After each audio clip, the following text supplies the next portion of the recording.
told your friend you're not okay, and tell me what's wrong and why you never said you felt that way. तो वही सब तो पहला सुनने मेरी तरफ से राम राम। आई होप आप सब ठीक होगे। तो भाई आज इस वीडियो में हम बात करेंगे, अगर आप अपनी मोटरसाइकिल के साथ में कैंपिंग करना चाहते हो तो उसके लिए आपको ना क्या क्या चीज़ें पैक करनी पड़ेगी, क्या क्या अपने साथ लेके जानी पड़ेगी, क्योंकि बहुत सारी चीज़ों का हमने ध्यान रखना पड़ा है।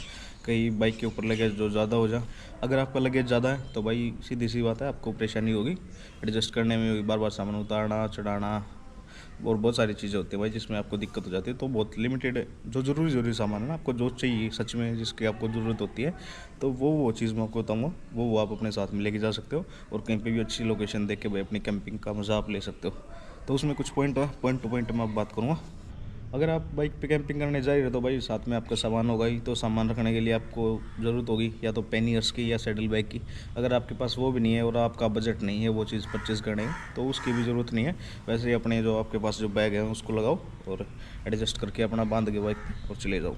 अगर आपके पास पैनियर्स हैं तो भाई सबसे अच्छी बात है, क्योंकि बारिश वगैरह मौसम का भाई पता नहीं होता क्या पे क्या हो जाए, और आपकी बाइक की जो सेफ्टी है वो भी उसमें थोड़ी बढ़ जाती है। अगर आपकी बाइक गिर जाती है बाई चांस तो पैनियर्स की वजह से जो आपकी बाइक पूरी नहीं गिरती है, वह आधी रह जाती है और इसमें जो आपकी बाइक में नुकसान नहीं होता।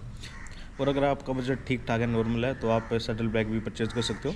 उसमें आपका सामान आराम से आ जाएगा और एक बैग जो है आपका बीच में हो जाएगा और दोनों साइड में हो जाएंगे। उससे भी आपकी बाइक की जो थोड़ी सेफ्टी हो जाएगी। और ये ज़रूर देख लेना भाई जब भी आप ये चीज़ परचेज़ कर रहे हो कि वो वाटर प्रूफ हो। अगर वो वाटर प्रूफ नहीं है तो उसके लिए आपको कोई एडिशनल मतलब कवर लेना पड़ेगा, कुछ भी है जो अपनी सेफ्टी के साथ में चलना पड़ेगा। तो उसके बाद में हमारा जो पहला पॉइंट आता है वो आता है भाई रहने का। आप कहीं पे जाओगे तो रहोगे कैसे, तो उसके लिए आपको चाहिए एक टेंट। और वेदर के ऊपर डिपेंड करता है भाई आप कैसे उसमें जा रहे हो मौसम में। अगर ज़्यादा ठंड है तो आपको टेंट के साथ में भाई बिछाने के लिए भी चाहिएगा एक, और एक ओढ़ने के लिए भी चाहिएगा। अगर पहले हम बात करें टेंट की तो भाई टेंट आपको वाटर प्रूफ होना चाहिए, क्योंकि आपको नहीं पता पहाड़ों में भाई एक मिनट में वेदर चेंज हो जाता है, कहाँ पे कब बारिश आ जाए क्या आ जाए। तो वाटर प्रूफ आपका टेंट होना चाहिए। तो वो आपको डिकैथलॉन से मिल जाएगा, 2,000 रुपये के आसपास में आपका टेंट आ जाएगा और अच्छी क्वालिटी है। मेरे पास भी डिकैथलॉन का 3% का मेरे पास, वो 3,000 का था। तो अगर सिंगल बंदे कर रहे हो या फिर 2 बंदे कर रहे हो और आपके पास लगेज ज़्यादा नहीं है तो आप 2% का ले सकते हो। वैसे 2% के में भाई दुखी हो जाओगे, 3% का ले लो 3,000 रुपये में। अगर 2 बंदे हो और सिंगल हो तो भाई 2% का आपके लिए इनफ है। तो ये तो हो गया टेंट। उसके बाद आएगा भाई मैट वगैरह। तो मैट में अपने जो योगा मैट आते हैं ना, आप वो ले लो एक, ज़्यादा कुछ लेने की ज़रूरत है नहीं। और उसके बाद अगर आएगा स्लीपिंग बैग, तो स्लीपिंग बैग आपके ऊपर डिपेंड है भाई आपका बजट कैसा। अगर आपका बजट अच्छा है तो आप डेकाथलॉन से या फिर किसी और अच्छी ब्रांड का परचेज़ कर सकते हो, पर वो भाई थोड़े महंगे आते हैं। अगर आप माइनस में कहीं पे विंटर में कैंपिंग करनी है आपको तो भाई माइनस आपको कम से कम -10 डिग्री का टेम्परेचर का आपको चाहिएगा। और टेम्परेचर जो है कई बार उससे भी नीचे चला जाता है, वो डिपेंड करता है ना आप कौन सी लोकेशन पे गए हो। तो मेरे हिसाब से -10 डिग्री का या फिर -20 डिग्री का आपको बाहर से थोड़ा कम प्राइस में पड़ जाएगा। और अगर डिकैथलॉन वगैरह से लेगा, मेरे को तो वहीं का पड़ता भाई, और अच्छी ब्रांड है काफ़ी। तो आप स्पोर्ट्स से रिलेटेड कोई प्रोडक्ट ले लो तो काफ़ी अच्छे मिलेंगे वहाँ पे। तो वहाँ पे -10 डिग्री का मिलता है आपको, 4-5 हज़ार के आसपास में मिलेगा। और उससे ऊपर जाओगे तो -20 का लोगे तो 7-8 हज़ार रुपये का मिलेगा। और यही अगर आप बाहर लोगे कहीं से तो आपको 1,500, 2,000, 2,500, 3,000 रुपये तक आराम से मिल जाएगा। और क्वालिटी ठीक ठाक उनकी अच्छी है, इतनी बुरी भी नहीं है इतनी अच्छी भी नहीं है भाई, क्योंकि एक जो ब्रांड है वो इतने पैसे ले रही है ना, तो उसकी क्वालिटी का फ़र्क है, जेन्युइन फ़र्क है भाई, वो मैंने देखा है। और क्योंकि जो डिकैथलॉन वाले होते हैं ना वो थोड़े लाइट वेट होते हैं, और अगर आप बाहर से लोगे तो उसमें थोड़ा वो हैवी गोल्ड का साइज़ जो है थोड़ा बड़ा होता है। तो ये तो हो गया आपका टेंट का रहने का। उसके बाद अगर आप जैसे वीडियो वगैरह बना रहे हो, फ़ोन चार्ज करना है, कुछ भी है आपका, कैमरे वगैरह गैजेट जो भी आपका चार्ज करना आपको, तो उसके लिए आप क्या करोगे, तो उन सबको चार्ज करने के लिए आपके पास में एक तो पावर बैंक होना चाहिए अच्छी, मतलब 20,000 mAh का पावर बैंक एनफ होगा आपके लिए। अगर आप छोटी मोटी वो कर रहे हो, मतलब 2-3 दिन की आपको कैंपिंग करनी है और बीच में कहीं पे चार्ज भी कर सकते हो, तो 20,000 mAh का एक ले लो। और अगर आपको थोड़े और दिन बढ़ाने हैं तो एक 10,000 mAh का पावर बैंक आप और ले लो, तो वो ठीक ठाक रहेगा आपको। अगर आपके पास ज़्यादा गैजेट नहीं है, अगर एक कैमरा है और एक फ़ोन है तो उसके लिए एनफ है। और अगर भाई जैसे होते हैं ना बहुत सारे लाइटिंग वगैरह लगाते हैं वो, तो भाई उसका तो कोई तोड़ है नहीं।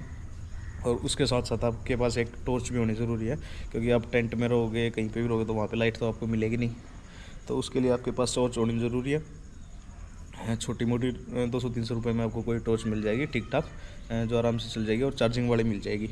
तो वो आप ले सकते हो। और उसके अलावा अगर आपको पावर बैंक भी है और आपको लगता है कि कई दिन आपकी 10-15 दिन आपको कैंपिंग करनी है लगातार और चार्जर वगैरह की आपको मतलब फैसिलिटी नहीं मिल रही कहीं पे, तो आप अपनी बाइक में भी चार्जर लगवा सकते हो और उससे कोई बाइक में दिक्कत आती नहीं है। मैंने अपनी में अपाचे है मेरे पास, तो उसमें मैंने अपनी अब लद्दाख की ट्रिप की थी पीछे, तो उसमें मैंने अपना चार्जर लगाया था, आराम से चार्ज हो जाता है।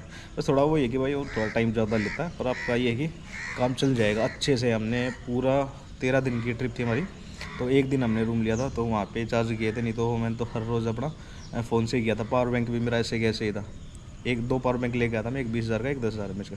तो 10,000 mAh वाला यूज़ हो रहा था और 20,000 mAh वाला तो ऐसे ही पड़ा रहता था। तो ये है भाई, आपका चार्जर लगवा लो, सबसे बेस्ट रहेगा। अगर आपको मान लो इन केस आप चार्ज नहीं कर पाते हो तो उसमें आपका ये है कि अपनी बाइक से आप चार्ज कर सकते हो। तो ये हो गया पॉइंट नंबर 2। इसके अलावा अगर हम बात करें तो भाई आपको थोड़े टूल्स चाहिए। अगर आप ऐसे एरिया में जा रहे हो ना, थोड़ा रिमोट एरिया है, तो आपको थोड़े बेसिक सा टूल अपने साथ में रखना चाहिए। वो आपकी चॉइस है, आप रखो या ना रखो, वो आपकी चॉइस है। अगर रखना चाहते हो तो भाई उसमें आपको अगर रखना चाहते हो तो उसमें अपनी बाइक से रिलेटेड थोड़ा मोटा टूल आपके पास होना चाहिए। 1-2 पन्ना पेचकस जो होता है ना, मोटा मोटा टूल, जिससे अगर मान लो टायर वगैरह कहीं पे खोलना पड़ जाए या कुछ और दिक्कत है तो 2-4 आपके पास होने चाहिए। और एक पंचर किट आपके पास होनी चाहिए। अगर ऐसे एरिया में जा रहे हो जहाँ पे आपको ये लगता है भाई कहीं पर कुछ नहीं मिलेगा, जैसे लद्दाख का एरिया है या फिर स्पीति वगैरह है, वहाँ पे भाई दूर दूर तक 100-100, 200-200 किलोमीटर तक कोई बंदा नहीं दिखता, ऐसे ऐसे एरिया भी है।